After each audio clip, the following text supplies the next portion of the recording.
Bukele et qui a réussi à se faire élire et qui, contre toute attente, hein, d'ailleurs, parce qu'il avait une position politique pour la sécurité de son peuple et contre les narcotrafics, contre l'insécurité qui gangrénait son pays. Le Salvador, à l'époque, était, donc en 2019, je rappelle, le pays le plus un des pays les plus dangereux du monde.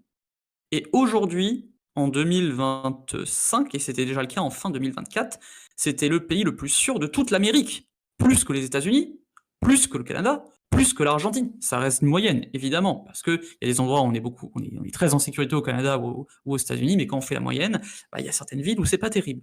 Et le Salvador, dans sa globalité, est un pays avec une grande sécurité.